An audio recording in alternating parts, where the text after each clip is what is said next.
antagonists. Their aim target for the antipsychotic activity is in the mesolimbic pathway,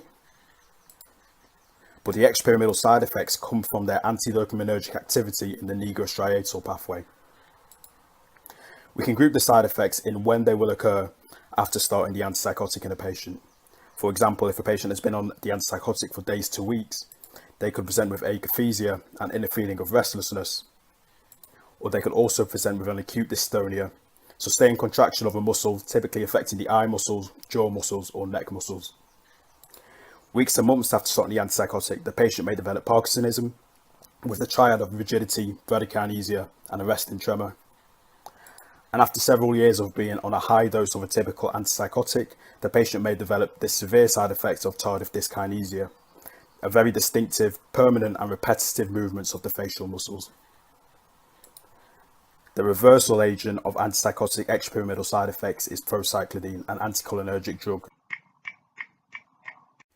A murmur can be defined as a sound heard on auscultation that signifies an abnormal blood flow through the heart. In adults, it's nearly always a pathological sign. When we think about the location, an aortic valve murmur will be heard best over the aortic area, as signified in the diagram. And a mitral valve murmur will also be heard best over the mitral area, as again signified by the diagram. And then we can think about, is the murmur systolic or diastolic? A systolic murmur will tend to indicate either aortic stenosis or mitral regurgitation, depending on where the location is of the murmur that you just heard. A diastolic murmur can signify aortic regurgitation or mitral stenosis. And then we can also think about the murmur characteristics, which again help to differentiate what exactly is the pathology behind the murmur. An ejection systolic murmur is associated with aortic stenosis. A pansystolic murmur is associated with mitral regurgitation. And an early diastolic murmur is associated with aortic regurgitation, and a mid to late diastolic murmur is associated with mitral stenosis. So hi, my name is Eamon. I'm a final year medicine at University of Exeter, and I'm joined by Vabi, who's going to be helping me co-host this event. So I'm the SOS community manager, and we're just going to be talking about pediatric UTIs with Connor, as well as how climate change affects disease with Rafaela. Vabi, would you like to talk about yourself a little bit? Yes. I'm Vabi. I'm a fourth year medical student at the University of Birmingham, and I'm Director of Communications for We Are Medics. So check out what we do on Instagram. It's literally at We Are Medics. That's me really in a nutshell. Yeah, and remember to join the S.Dot Slack, join the S.Dot Facebook group, and like and subscribe to the Medics.Academy YouTube channel to keep up to date with our episodes. So first of all, we're going to start with Connor, who's going to talk us through the anatomy of the pediatric urinary tract system, and then the pathophysiology that's involved in a pediatric UTI. Hello and welcome to this S-Docs tutorial on urinary tract infection in children. This webinar series will consist of an introduction, part 1 covering the anatomy and physiology of the renal tract, part 2 the presentation and investigations for urinary tract infection in children, and part 3 their management and a case study. My name is Connor. I'm a 5th year medical student with an interest in medical education and pursuing a career in surgery. I think this topic is worth covering as it's seldom covered during the normal medical curriculum. It's important in clinical practice, particularly in hospital and GP, and it's a good example of the differences between adults and children. Now, before we get into UTIs in children, let's get up to speed with the basic anatomy of the renal tract. There are 2 kidneys, which form the uppermost part of the renal tract. They sit between spinal levels T12 and L3 and produce a continuous stream of urine which makes its way inferiorly. Urine from the kidneys flows directly from the kidney parenchyma into a drainage system known as the renal pelvis. This is a hollow structure and is continuous with the ureters distally. The 2 ureters pass retroperitoneally alongside the psoas major muscle to join the bladder. Urine is directed towards the bladder by contractile motions in the ureters that can be described as ureteric vermiculations. The ureters join the base of the bladder obliquely at the vesico-ureteric junction.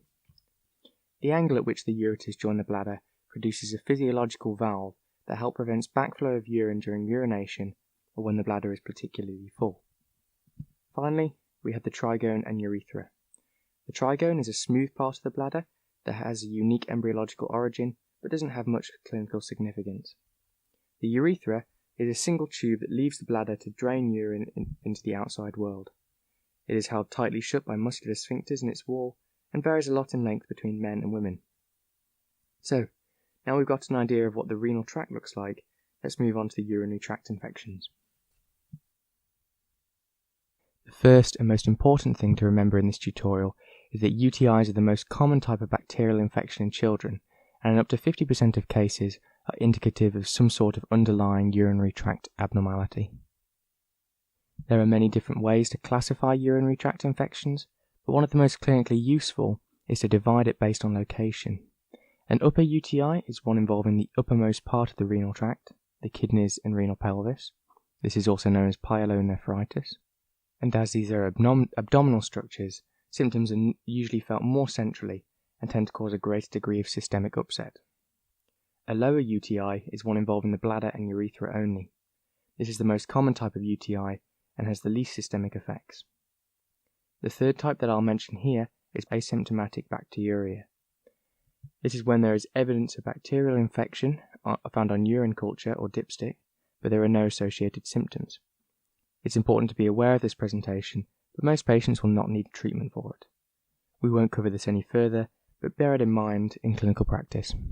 Now, one important uniqueness in paediatrics is that as children age, their presentations and management change. One example of these changes is in the epidemiology of UTI. As boys are more likely to be born with structural abnormalities of the urinary tract, they are most likely to get UTIs when aged less than 6 months old. As children age, these structural problems become less apparent and the incidence shifts to be predominantly in girls. This is reflective of adult prevalence. By the age of 16 years, you can expect 1 in 10 girls to have developed at least one UTI and 1 in 30 boys. The risk factors for the development of UTI in children are similar to those in adults. One of the biggest and most common is simply renal stasis or poor flow. This can occur due to renal stones, obstructive disease such as phimosis, vesicoureteric reflux, or may just be familial. The pooling of urine gives more time for bacteria to replicate and avoids complete clearance of the organism, thus predisposing UTI. Next is dysfunctional elimination syndrome. This describes a group of conditions that affect the process of urination. It primarily affects children. It may present from birth, but most often this is an acquired illness. The child exhibits uncontrolled urinating due to disease of the nervous system, endocrine system, kidneys, or less often as a result of infection, tumours, or trauma. It causes urine pooling and predisposes to UTI. Constipation, although not directly related to the urinary tract, can predispose UTI due to the close proximity between bowel and bladder. Significant constipation can impair voiding and must be asked about when you're taking a history. Fortunately, uncommon, but still important to bear in mind, is child sexual abuse. This can predispose UTI by structural damage or direct introduction of pathogens. If there are accompanying safeguarding concerns, don't rule it out as a possible cause of the UTI. Finally, not surprisingly, confirmed or suggested previous UTIs increase the likelihood of recurrent UTIs developing. With all this, it is important to remember that, although all these conditions predispose UTI, the majority of cases actually have no underlying risk factors. Now, I've mentioned vesicoureteric reflux as a risk factor for UTIs in children. Let's take a closer look at that. It is typically a familial disorder which causes the ureters to enter directly into the bladder rather than at an angle. This means the physiological valve that exists in normal people is not present, allowing urine to reflux backwards while the bladder pressures are high. It ranges from mild reflux into the ureter during voiding to severe reflux that causes the ureters to become dilated and possibly even flow back into the kidneys. If this occurs, the kidneys can become scarred during infection, eventually impairing renal function. Now, this is problematic for 2 key reasons. The first is that the poor outflow of urine leads to stasis, and a higher chance of infection. And the second is that backflow of the urine can easily then turn a relatively safe lower UTI into a more severe upper UTI, complicating management. Vesicoureteric reflux tends to resolve with age, but must be monitored carefully in children due to the chance of developing kidney disease later in life. Now, let's take a quick look at the causative pathogens. We won't dwell much here, but they're worth being aware of. The first thing to note is that the most common pathogens come from the bowel, although in very young children the organism can come via a hematogenous route from the blood. However, overall, the most common pathogens are E. coli, followed by Klebsiella. Next is Proteus, which is more common in boys due to its presence under the prepuce. Then we have Pseudomonas, which may indicate some underlying structural abnormality. And finally, we have Streptococcus faecalis, a common bowel organism. So that concludes part 1 of this presentation. Before we take a break, let's run through some quick multiple choice questions as a recap. What structures does an upper UTI involve? The kidneys and renal pelvis. Question 2. Why are boys more likely to get UTIs below 6 months of age? They are more likely to present with structural abnormalities of the renal tract. Question 3. Name some causes of dysfunctional elimination syndrome. Neurological disorders, endocrine disorders, infection, tumours and trauma. Question 4. Why is vesicoureteric reflux important to consider in childhood UTI? Pooling of urine increases the chance of infection, and reflux means it can track back up into the kidneys. And question 5. What are the 2 most common pathogens in UTI in children? E. coli and Klebsiella. So thank you so much, Connor. I felt I learned so much about anatomy and the pathophysiology of pediatric UTIs, and I'm sure Babby learned quite a bit as well. I actually really like anatomy, so that was quite good fun. Can you say fun when it's learning anatomy? But yeah, that was great. Thank you. And now we'll be going on to the presentation and investigation of pediatric UTIs. So I'm looking forward to it. I'm sure Babby's looking forward to it. So I think you should be too. Yes. Welcome back to part 2 of this SDocs tutorial on urinary tract infection in children. My name's Connor and I'm a 5th year medical student from the University of Birmingham. In part 1 of this tutorial, we covered the anatomy and pathophysiology of disease in children. Now we're going to be covering the presentation and management. So, as with a lot of paediatrics, the actual presentation of urinary tract infection in children varies depending on the age of the patient. Younger children, below 3 months old, are likely to present with non-specific signs of illness related only indirectly to the UTI. These most frequently include fever, lethargy, irritability, and vomiting. Less commonly, children may have poor feeding. Relatively uncommon presentations of these younger children are pain in the abdomen, jaundice, hematuria, and offensive, smelly urine. You'll note from this that it's very hard to clinch a diagnosis of UTI in smaller children based off of history alone. For this reason, you must maintain a high degree of suspicion and have a low threshold for examination and investigations. From 3 months of age, children begin to develop more urinary specific symptoms that may aid in diagnosis. The most common symptoms are frequency of passing urine, dysuria, and fever. Children may also experience generalized abdominal or loin pain, vomiting, and poor feeding. Uncommon presentations are lethargy, irritability, hematuria, and offensive smelling urine. By 3 years of age, children begin to present with the classic triad of frequency, dysuria, and suprapubic or abdominal or lumbar pain.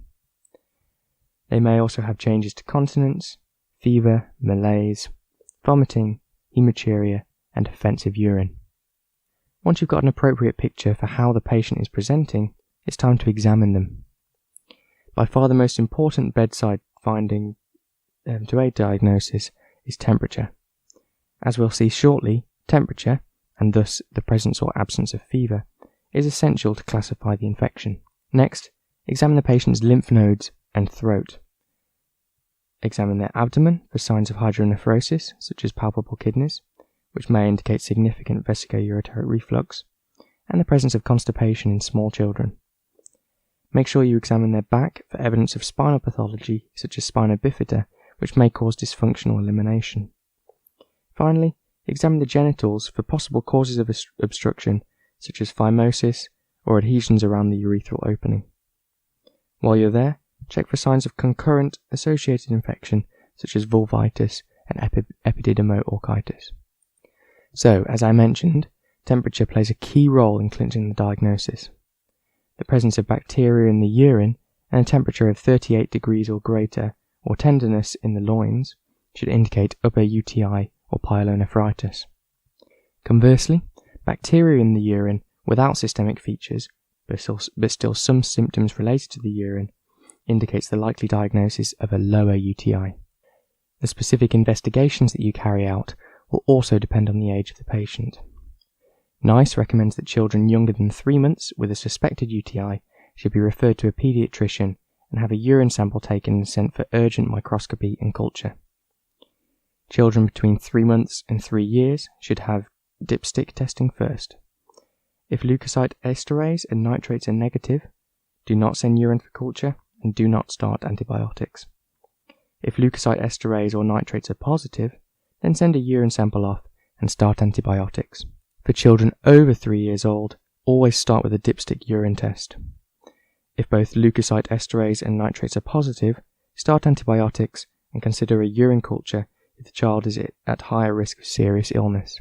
If leukocyte esterase is negative and nitrates are positive, start antibiotics and get a urine culture. If leukocyte esterase is positive and nitrates are negative, send urine for culture and only start antibiotics if there is a high clinical suspicion of infection. Finally, if both are negative, then explore other causes of illness. Now, I've been quite blasé about these investigations so far, but you may be thinking, and rightly so, how do I get a clean urine sample from a young child? This is a good question to ask. For the results of the dipstick and urine culture to be accurate, the urine must be fresh, clean, and uncontaminated. In older, toilet-trained children, this may be relatively simple and can be done as per an adult, but things get more complicated in children of a younger developmental age. The least invasive method to get a clean catch of urine from a young child is known as the quick wee method, and is as follows. Step 1. Clean around the child's genitals. Step 2. Place the child on the parent's lap. Step 3. Hold a sterile foil underneath them. Step 4. Offer oral fluids and gently rub their tummy with cold, salty water. Step 3. Await the urine. Now, this can take a little while, but 30% of children should have produced a sample within 5 minutes. If it is not possible to obtain a urine sample this way, other options do exist. These include a clean collection bag attached directly to the genitalia, urine collection pads, and a catheter or suprapubic aspirate. The indications for further investigations vary considerably depending on the age of the patient, their level of illness, and the time following the acute infection. I advise, if you're curious, that you visit the link I've attached here to the Patient UK website for childhood UTI. It also contains a lot of other information that I've discussed during this tutorial. Broadly, there are 3 main investigations you may consider when assessing UTI in children. The first is simple abdominal and pelvic ultrasound scanning. This can assess the size of the kidneys, identify any congenital abnormalities, stones, and hydronephrosis. It will, however, struggle to assess the vesicoureteric reflux to any great degree. Next is a micturating cystography. This is a fluoroscopic study of the bladder in which contrast is introduced by a catheter. It is excellent for assessing reflux and is the only test that looks at the urethra. However, it is complex and requires a skilled radiologist. Finally, we have a technique known as DMSA scintigraphy. This uses the radiopharmaceutical technetium to evaluate the renal structure and morphology. It's the gold standard for assessing renal parenchymal defects. Right, so that concludes the content for part 2 of this presentation. Before we take a quick break, let's recap what we've covered with a few quick questions. Question 1. A child is presenting with a suspected UTI whose symptoms include vomiting. What is likely to be the age of the patient? Less than 3 months old. Question 2. What are the most common presenting features of a 4-year-old child with a UTI? Frequency, dysuria, and suprapubic, abdominal or loin pain. Question 3. What features would make you suspicious that the patient has an upper UTI? Bacteriuria and a temperature of greater than 38 degrees. Question 4. What tests would you perform on a child aged between 3 months and 3 years? Dipstick urine and send for culture if leukocyte esterase or nitrates are positive.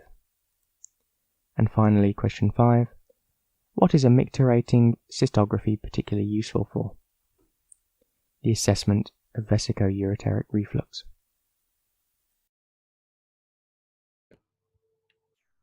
So thank you so much, Connor. I feel I learned a lot about the presentations and investigations of pediatric UTI. Now we'll be learning a bit about management of pediatric UTI. What do you think about that, Babby?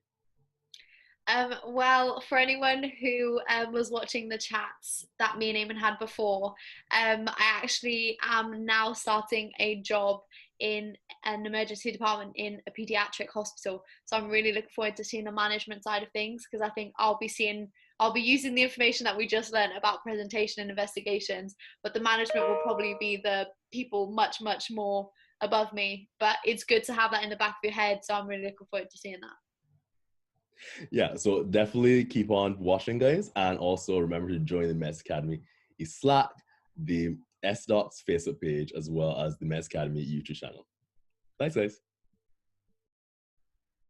Welcome back to the third and final part of this S.Docs tutorial on urinary tract infection in children. My name's Connor, and I'm a 5th year medical student. In the first part of this presentation, we covered the anatomy and pathophysiology of UTI in kids. In the second part, we talked through the presentation and appropriate investigations. And now in this third and final part, we'll cover the management and look at a case study to help consolidate our knowledge. So the general management principles for urinary tract infection in children are relatively simple and not surprising. First, you should ensure proper hydration is maintained in the form of oral fluids and IV fluids if necessary. Next, encourage normal voiding, which should be as full as possible to assist with clearance of the pathogen. Finally, make sure that the treatment of the UTI is accompanied by treatment of any underlying causes such as constipation, phimosis, or renal stones. There's no point clearing the UTI if it's just going to come back right away. The more specific infection management will usually involve antibiotics to clear the infective organism. If the child is very unwell and has got underlying comorbidities that mean they are considered high risk or are under 3 months of age, you must consider immediate referral to secondary care, where there will be more support measures in place in case the child deteriorates.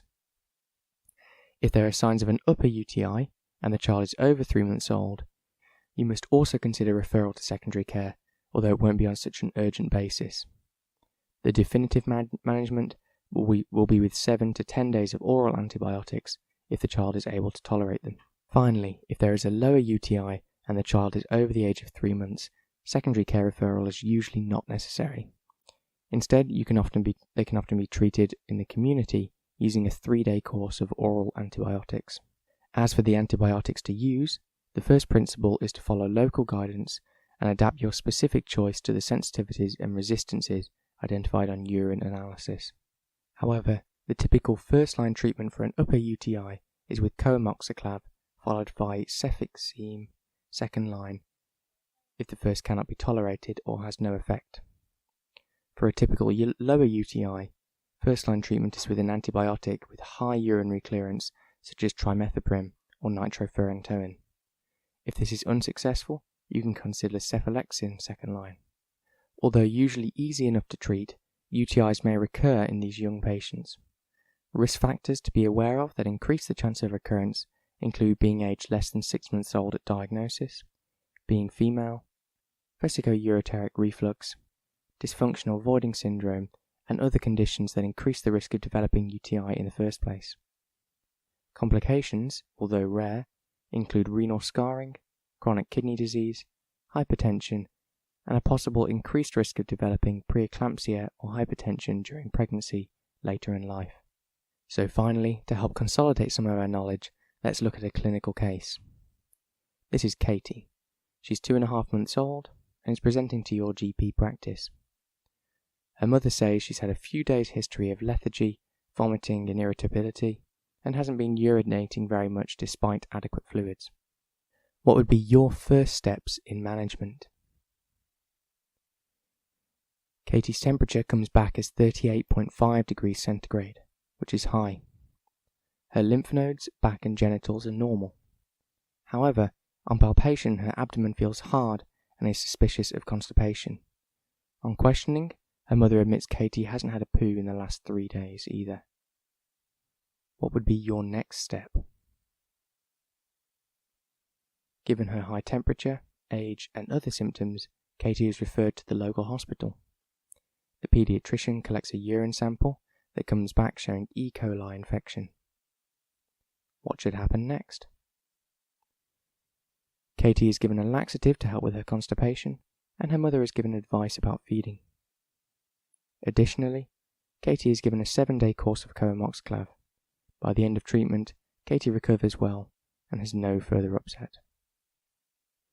That concludes this SDocs tutorial on urinary tract infection in children. I hope you enjoyed. Thank you so much, Connor. I feel like I learned so much about pediatric UTIs. Now we'll be going on to Rafaela, who's going to teach us about how climate change affects our health. Thoughts, Babi? So it's not something that I've actually thought. Those are the two areas that are really important, I think, to everyone. But I've never put them together. So I'm really looking forward to seeing how they fit, because climate change is obviously such an important thing, and it's happening right now, and it needs to change. And healthcare, everyone hopefully who's watching this video has some form of passion in healthcare or is doing something related to healthcare. So I think it's two topics that just have to be fused together, but I'm really excited to learn about it. Yeah, so am I, and so should all of you. So now I'd like to introduce Rafaela and her awesome talk. So welcome everyone. My name is Raffaella Melilli and I am a 5th-year medical student at the University of Exeter. Today I will deliver a webinar series on the health effects of climate change, and this was developed as part of the Medics.Academy virtual elective. So why is it important to know about climate change? Now, climate change is a global challenge that can have massive implications for global health. And we have learned from COVID that environmental factors can have huge implications on health and society. So awareness of climate change and its health effects is important for medical students and doctors in order to be better prepared to face some of the global challenges of the future. So this webinar series is divided in 3 parts. In part 1, we will cover an introduction to climate change and the health consequences of the warming climate. In part 2, we will cover the health consequences of air pollution and infectious diseases. And finally, in part 3, we will cover the nutritional changes and some principles of climate change policies. So for now, we will focus on part 1. So some key facts to get started. The overall health effects of climate change are overwhelmingly negative. Climate change tends to affect the social and environmental determinants of health. So for example, the quality of air, access to safe drinking water, food security, and shelter. It is estimated that climate change will cause 250,000 deaths per year between 2030 and 2050 from things such as malnutrition, malaria, diarrhea, and heat stress. And the areas with weak health infrastructures, so mostly developing countries, will be the less able to cope with these changes without any assistance. So finally, reducing emissions of greenhouse gases through better transport, food and energy use choices results in benefits not only for the environment, but also in improved health, as we will see. So when we think about climate change, there are 4 main primary elements that cause the health effects we see. These include higher temperatures, higher atmospheric CO2, sea level rise, and floods and droughts. And this can cause direct health effects or exacerbate existing medical problems. So when we talk about global warming, we are talking about the global average temperature. And this has increased by approximately 1 degree Celsius since the end of the 19th century. And it is likely to increase by at least 2 degrees Celsius by the end of this century. And one key thing to notice is that when global temperature rises, this does not happen equally everywhere. So places like the northern parts of the planet, as well as parts of Brazil and Australia, are warming many times faster than the tropics. The underlying process that drives global warming is the greenhouse effect. So this means that there are gases in the atmosphere which trap heat, and in so doing, they allow the heat energy coming from the sun to not be lost in space, but to remain in the atmosphere. And this is what makes the climate on the planet what it is. Some of the most important greenhouse gases are carbon dioxide, methane, and nitrous oxide. And CO2 among all of these is the most common greenhouse gas by volume. We know there is a strong correlation between CO2 and temperature because of the greenhouse effect. And as CO2 increases, temperature also increases. So we also know that increases in CO2 levels have been associated with increases in global average temperature, leading to a climatic shift towards hotter weather and more records of hot weather.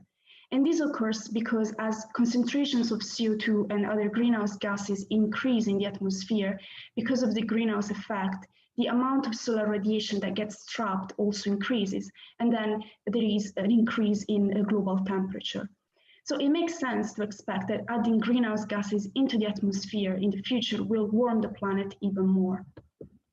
There are several factors contributing to the overall surface temperature, and you can see from this plot that greenhouse gas derived from human activities is the main contributor to global warming, while other factors are substantially negligible.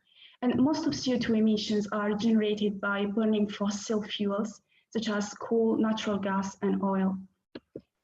As for sea level rise, there has already been a rise of 90 millimeters since the early 1990s, and it is expected that the rise will be at least 1 meter and perhaps 2 meters by the end of the century. And this is relevant because 1/3 of the world's population, so that's about 2.4 billion people, lives on a coastal region, and many of the world's largest cities are located on the coast. The two main causes of sea level rise are melting of land ice, firstly, particularly in Greenland and Antarctica, and secondly, thermal water expansion. Thermal expansion of water happens because more than 90% of the atmospheric heat is absorbed in the ocean, and as water warms, it tends to expand. So again, one important thing to notice here is that rates of sea level rise is not homogeneous, it's not a homogeneous process, and some places are more affected than others. As global temperatures increase, there is also an increase in extreme weather events, both in terms of intensity and frequency. And this is because warmer air holds more water, and where that air with more moisture is ready to rain, it rains in greater amounts, potentially leading to floods and natural disasters. At the same time, warmer temperatures also cause more evaporation and drying of land, leading to desertification. So this may seem contradictory, but once again, this process is not uniform across the globe, and places that already tend to get more precipitations will get even more, tending towards floods, while places that tend to get less precipitations will get even less, tending towards droughts. So climate models suggest that rainfalls will become more intense in places like North America, Europe, and Asia. So the take-home messages so far are the 4 primary drivers that from climate change lead to health outcomes are warmer temperatures, greenhouse gases emissions, sea level rise, and extreme weather events. The largest contributor to climate change is emission of greenhouse gases from human sources, and all the climate processes we have seen are not spread homogeneously across the globe. So now we will start looking into the health outcomes of climate change in detail. And when thinking about health outcomes of climate change, it is useful to divide them in 4 groups. And this classification is not exhaustive by all means, but includes the main outcomes we'll talk about. So the first group includes health outcomes of heat, such as heat-related illness. The second group includes health outcomes associated with air pollution. The third group includes infectious diseases, which are driven by things such as rising temperatures, precipitations, and biodiversity loss. And the fourth group includes the nutritional outcomes resulting from changes in crops and fishing products. So in this first part of the webinar series, we will cover the health outcomes of increased heat. So let's start with heat and health. The amount of global population exposed to heat is increasing due to climate change, and the temperatures are increasing in frequency, intensity, and duration. So it is estimated that between the 2000 and 2016, the number of people exposed to heat waves increased by 125 million. And we know that heat waves are associated with increased mortality. If there is no substantial move from fossil fuels and the planet warms by 4 degrees Celsius in the worst case scenario, 3/4 of all people will experience lethal heat waves by the end of the century. And as global temperatures continue to increase, more people will be affected by health consequences associated with extreme heat. The heat exposure pyramid shows a range of health effects caused by heat exposure and the proportion of population that may be affected. So the wider the pyramid is at each level, the more people are likely to be affected by that specific health effect. So starting from the base, most people may experience mild symptoms such as sunburns, heat rash, heat cramps. Heat also makes it harder to think, and it is shown to decrease productivity, reducing work capacity and labor productivity. And this may be significant in developing areas of the world. Going up, there will be a proportion of the population with pre-existing disease made worse by heat, particularly heart failure, diabetes, lung disease, and renal disease. And this is because heat can promote dehydration, which can make all of these diseases worse, but also heat causes direct stress to organs such as heart and lungs, and so they start working less effectively. And then also higher temperatures raise levels of ozone and air pollution, and this further exacerbates cardiovascular and respiratory disease. As we go up, other heat-related illnesses can occur, such as heat exhaustion, heat stroke, and this can ultimately lead to death. And although death from heat is rare, these conditions are dangerous and need to be taken seriously. So as global temperatures rise, it is expected that there will be an increased incidence of heat-related consequences in certain areas.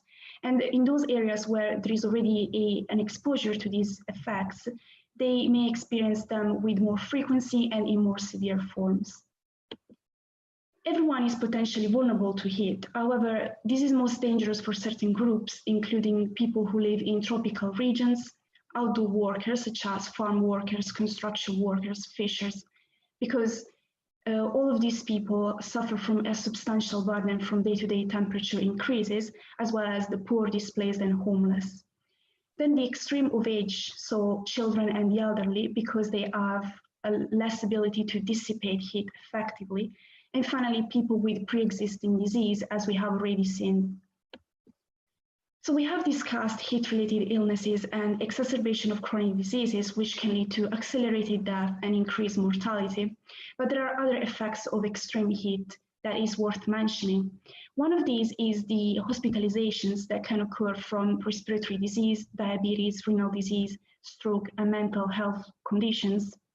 And also the impact on healthcare services as extreme heat increases, because usually this is associated with increased ambulance call-outs, slower response times, more people seeking care in emergency departments, and increased number of hospital admissions.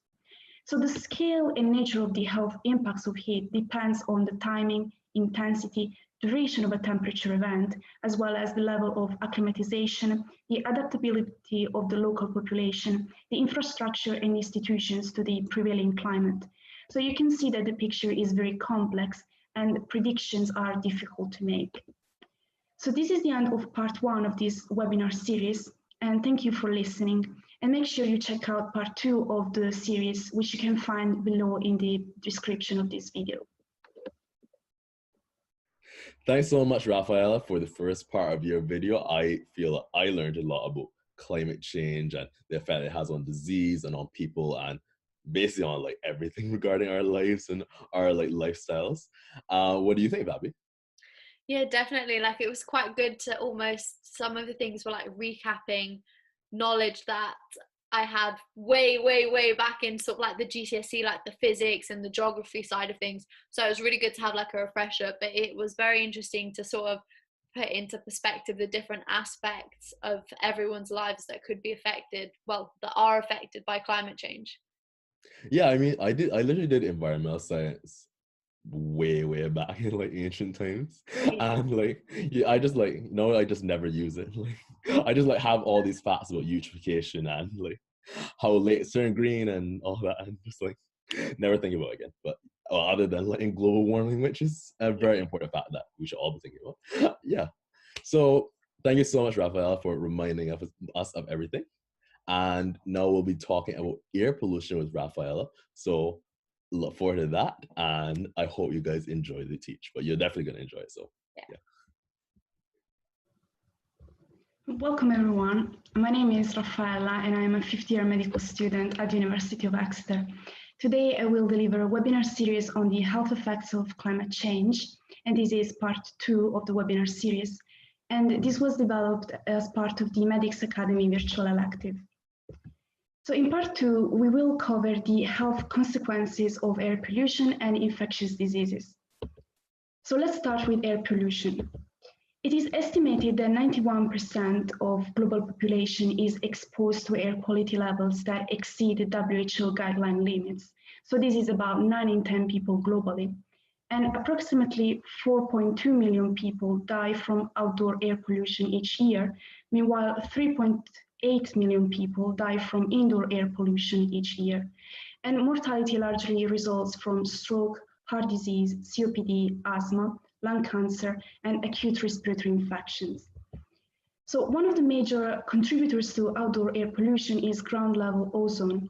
And this is formed from the reaction with sunlight of pollutants such as nitrogen oxides from vehicles and industry emissions, and volatile organic compounds which are emitted by vehicles, solvents, and industry.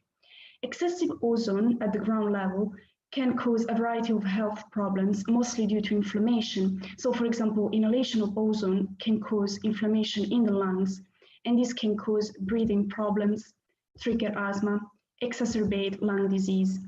And the most vulnerable individuals are people with chronic lung and heart disease. Ozone can also cause burning of eyes, nose, and throat, and headaches. Particulate matter is another important air pollutant, and this is a complex mixture of small solid and liquid particles suspended in the air. There are different types classified according to diameter of the particles, and one of the most dangerous ones is PM2.5, which means it is 2.5 microns in diameter. And this can, because it's so small, it can penetrate and lodge deep inside the lungs, entering the bloodstream. So research has shown that inhalation of particulate matter can be deadly by causing heart attacks and strokes. Also, chronic exposure can cause cardiovascular and respiratory disease and lung cancer. Particulate matter can be produced by combustion of fossil fuels, wildfires, burning domestic fuel for cooking and heating, and industrial emissions as well. So now let's move on to discuss infectious diseases. There are many infectious diseases, but we will look at malaria specifically and use it as an example to explain some of the changes that may be seen in the spread of vector-borne disease in the context of climate change. So malaria is a parasitic disease transmitted through mosquito bite. And although malaria is fatal in about 0.3% of cases, it represents a major global challenge. In fact, more than 200 million people each year contract malaria, and this is mostly in lowland tropical areas. And more than 400,000 people die, and this is mostly young children. And climate change matters to vector-borne diseases such as malaria for many reasons. First of all, insects are ectotherms, which means they're cold-blooded. So this means they're sensitive to the temperatures of their surrounding environment.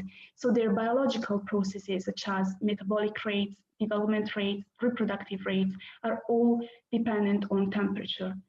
At the same time, the parasites carried by the insect vectors are also temperature sensitive, especially in the time the parasite spends developing in the mosquito. However, the relationship between temperature and malaria transmission is complex and shows many nonlinear aspects. So some of these nonlinear aspects are summarized here. Higher temperatures promote both higher mosquito biting rates and faster parasite development. However, at high temperatures, the predicted vectorial capacity, which is the rate at which mosquito bites can transmit infection, is reduced. So this means that at high temperatures, mosquitoes are less likely to transmit disease. Also, at high temperatures, there is an increase in mosquito mortality rate. So what does it all mean? Because mosquito and parasite metabolic processes are temperature dependent, warmer temperatures accelerate mosquito and parasite development, and they also accelerate malaria transmission.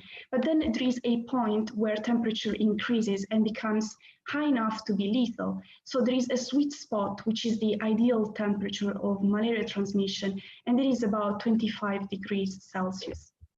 In the future, there may be a shifting suitability for malaria. So some places, such as East Africa, that are now a little below the optimum temperature,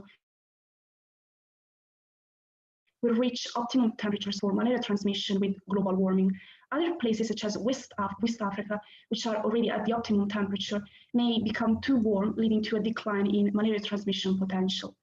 And the problem with this is that there is a big risk of large populations coming into higher risk of malaria transmission, depending on the local temperatures.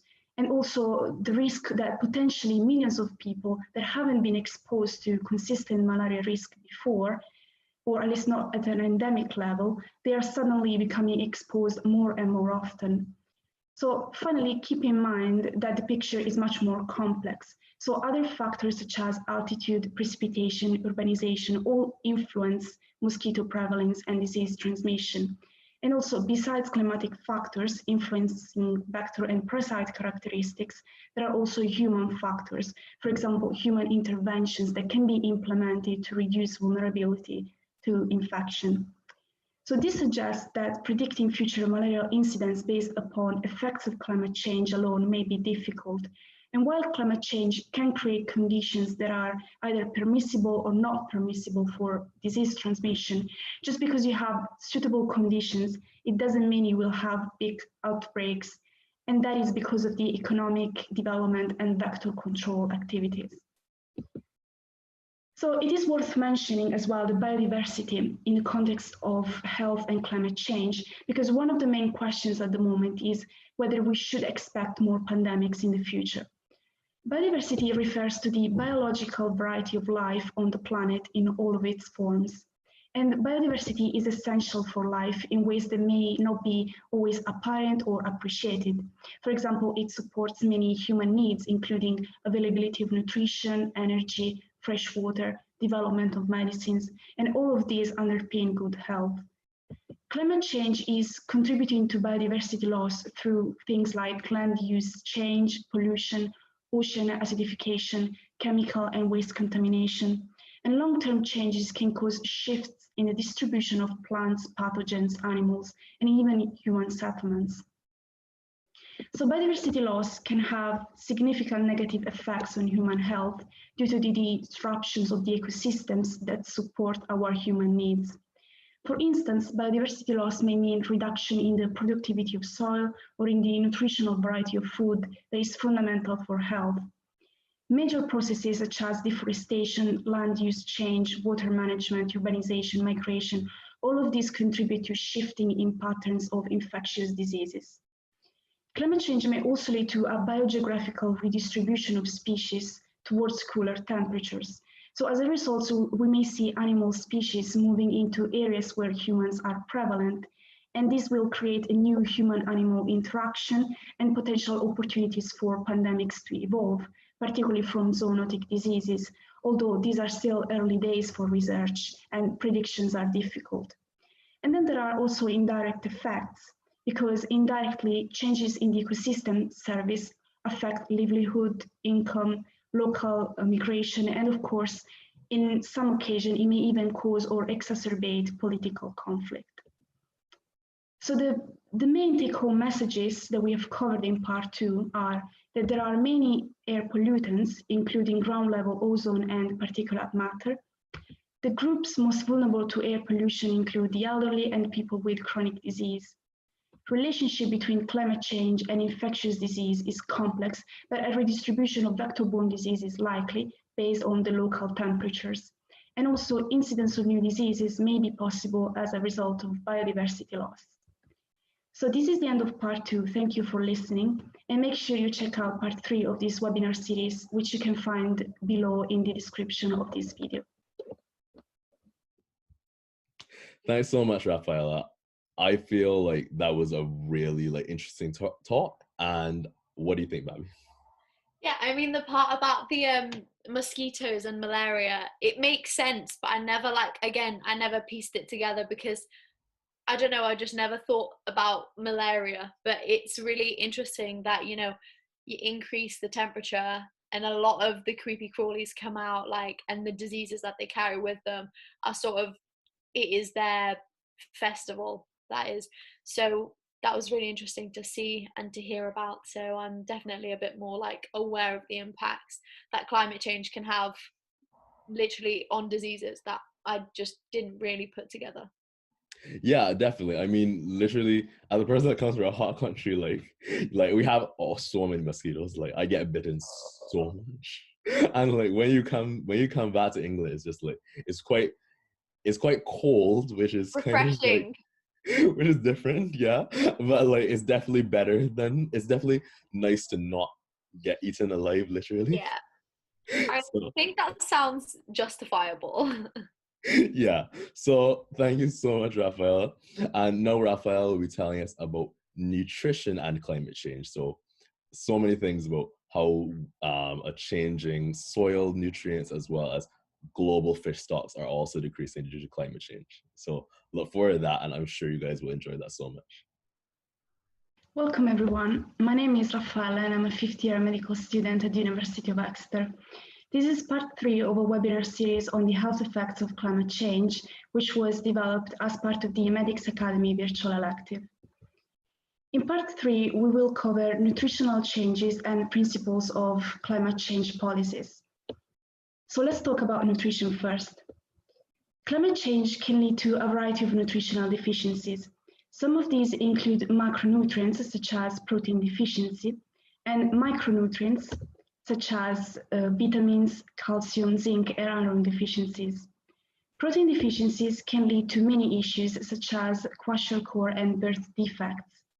As for micronutrient deficiencies, low vitamin C causes scurvy, low calcium causes osteoporosis, low zinc can result in a variety of issues, from depressed growth to skin lesions to diarrhea, and zinc deficiency also accounts for 4% of childhood deaths. Iron deficiency is the most common nutritional deficiency in the world, affecting billions of people, and it is the major cause of anemia, which contributes to 20% of maternal deaths globally. And iron deficiency anemia in young children also results in lower IQ and can impair brain development.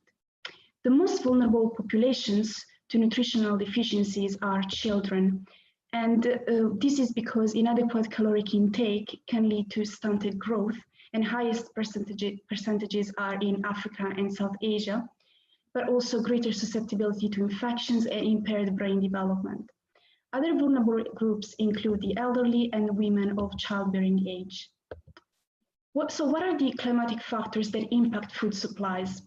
Elevated carbon dioxide can have direct effects on crop yields. It changes how much crop we can grow and also substantially decreases the nutritional value of crops. Higher CO2 reduces concentrations of important nutrients like zinc, iron, and protein in grains and legumes. Extremely high temperatures can have negative effects. In fact, too much heat stress leads crop yields to drop quickly. Also, increasing temperature and humidity are incompatible with prolonged physical activity for agricultural labor. So the effect will be largest in places with the least capacity to replace agricultural labor with mechanization. Extreme weather events, such as increase in amount of precipitations, extent of individual precipitation events, Periods of droughts and flooding on land are all relevant to food production because both too much water and too little water make growing crops difficult. Salinization of fresh water due to sea level rise means that less fresh water is available for growing crops. Air pollution and ground level ozone can be toxic to plants, reducing plant growth. And finally, pests that are pathogenic to plants are more active at warmer temperatures, exposing plants to greater danger of being damaged. Another important source of nutrition besides crops is seafood, which is a source of animal proteins, particularly important in the nutrition of coastal and tropical regions. In fact, about 3 billion people get 20% of their animal protein intake from seafood, and in coastal regions, 50% of animal proteins comes from seafood. Unfortunately, global fisheries are largely in decline due to overfishing. 90% of global fisheries are fully or overexploited, meaning that given current fishing practices, they will be entirely consumed by 2050. At the same time, climate change will impact seafood nutrition in a variety of ways. Since 90% of excess heat is absorbed into the oceans, as we've seen in part 1, this added heat is making regions of the tropics too hot for the fish to live, and so the fish are migrating towards the poles. As this happens, people along the equator, which are coincidentally also the most food insecure people on the planet, will have less access to some of their traditional foods, particularly seafood. Another reason is ocean acidification due to the direct effect of CO2 dissolving in the oceans, which affects fisheries and access to seafood. In fact, more acidic oceans cause dissolution of the coral reefs, and these coral reefs serve as habitats for many fish. So as the reefs disappear, the fish lose their habitats, and this affects particularly those communities that subsist on seafood captured just offshore in the tropics. So what will be the effects of climate change on nutrition? We currently have around 800 million people in the world who don't get enough to eat on a daily basis, and around 2 billion people who suffer from micronutrient deficiencies. Due to changes in nutrition, there will be people not currently affected who will fall below the estimated average requirement for a given nutrient and become a risk of deficiency. It is estimated that 150 million people will be at new risk of protein deficiency, and effects of protein loss will be most severe in Southern and Southeast Asia. And these effects will be most pronounced for the poorest people in the country because they are least able to afford animal protein. Between 150 to 200 million people will be pushed into new risk of zinc deficiency, and greater prevalence will be in sub-Saharan Africa, Middle East, and India.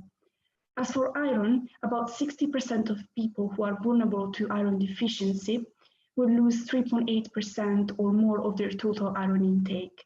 And again, all of these outcomes reflect changes in diet because people are consuming crops that are losing their nutritional value due to higher CO2. We may also see dietary shifts in certain populations.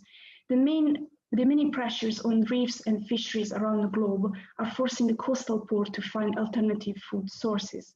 And among inhabitants of small island states, the next available option may be highly processed and caloric foods that are typical of the Western diets, and that is the same food that has spurred the global rise in obesity. So to conclude, we have seen that human activity is the largest contributor to climate change. And that means the human behavior is also the largest modifier of the health impacts of climate change. The three main ways through which human action can reduce the effect of climate change on health are adaptation, mitigation, and health co-benefits. So starting from adaptation, this includes those actions to protect populations from the effects of climate change that have already occurred. Mitigation includes policies to attenuate climate change, particularly reducing greenhouse gas emissions. And then health co-benefits are the health gains from climate-friendly policies and individual behavior. So particularly focusing on the health co-benefits, examples of these include shifting from fossil fuels to renewable energy, resulting in less air pollution, so less of the cardiovascular and respiratory consequences we have discussed in part 2. Shifting in diet from meat to legumes and vegetables results in less premature deaths and less colon cancer. Seeking active transport such as cycling rather than driving helps with heart disease, mental health, obesity, and diabetes. And finally, better insulated buildings means greater energy efficiency in buildings, leading to better air quality in the household. So the final take-home messages are undernutrition, nutritional deficiencies, and dietary shifts are all possible outcomes of changes in food availability. We have seen how climate change leads to drivers that, through a variety of mechanisms, result in many health implications of both individual and global significance. And finally, several interventions can be put in place which have positive effects, not only on the environment, but also on human health because of the co-benefits and the coexisting relationship between the two. So thank you for listening. This lecture was a result of the Medics.Academy virtual elective, which I highly recommend to any medical students who are interested in medical education. And to find out more about virtual elective and other ways to get involved with Medics.Academy, check out the description box below. And for any questions, you can find both Medics.Academy and myself on Twitter. Thank you so much, Raphael and Connor. Those were awesome talks, and I definitely hope to hear from you guys at a later date or hopefully sooner in the future. And I feel like I learned a lot about climate. I learned a lot about pediatrics and urinary tract infections. Like, I literally, before I did medicine, I would have never thought a urinary tract infection would be so detrimental to health.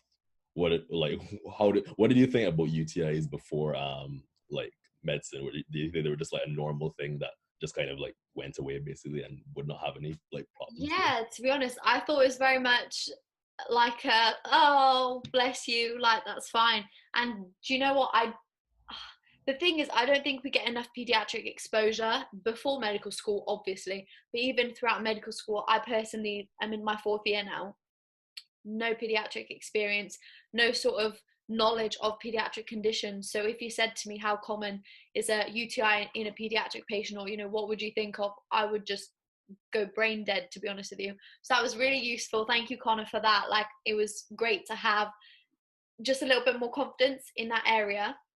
Maybe make a budding pediatric physician out of me, who knows.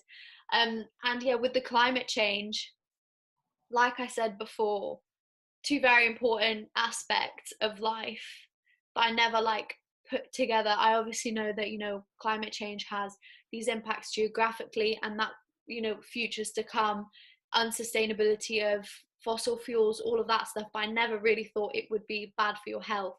And again, with the nutrition, overfishing, it's something that we've all known about since GCSE times because we've covered it in the syllabuses, but I didn't quite put that in with healthcare. So that was really useful to actually have someone bridge that gap for me. So again, thank you very much. Yeah, like, you guys were awesome and amazing. So thank you so much for teaching for us. And guys, remember to join the S.Dots Facebook group, join the S.Dots Slack, and like and subscribe to the Medics.Academy YouTube channel to keep up to date with our content. Any last words for everyone, Babi? No, my brain is just so full of knowledge that I can't even think of any last words, but have a lovely day and keep learning. Well, that's great. Thank you so much. And bye, guys. Join us for the next episode, and which we'll see on our S.Dots Facebook page. So join that. And yeah, thanks so much. Bye. Bye.